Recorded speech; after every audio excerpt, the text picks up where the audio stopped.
పెళ్లి పేరుతో జరుగుతున్న కొత్త తరహా మోసాలు ఇప్పుడు తీవ్ర కలకలం రేపుతున్నాయి. కేవలం ప్రేమ వ్యవహారాల్లోనే కాకుండా పెద్దలు కుదిర్చిన సంబంధాల్లో కూడా యువతులు మోసపోతుండడంపై హైదరాబాద్ పోలీస్ కమిషనర్ సజ్జనార్ కీలక వ్యాఖ్యలు చేశారు.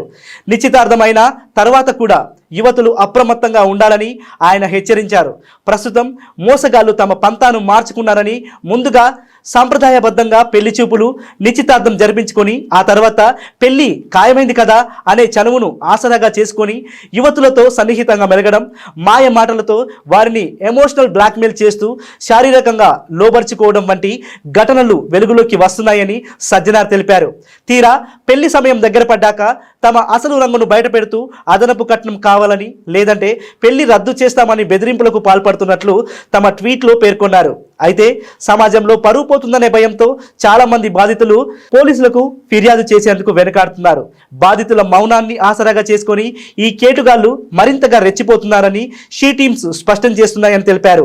నిశ్చితార్థమైనంత మాత్రాన గుడ్డిగా నమ్మకుండా అబ్బాయి ప్రవర్తన, అతని స్నేహితులు, అతని అలవాట్లపై ముందే ఆరా తీయాలని సూచించారు.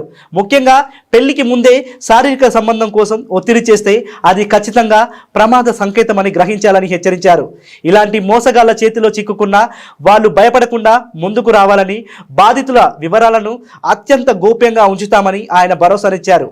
ఏదైనా సమస్య ఎదురైతే వెంటనే Hyderabad she teams WhatsApp number 9490616555కు కానీ, లేదా అత్యవసరంగా డైల్ 100కు కానీ సమాచారం అందించాలని సూచించారు.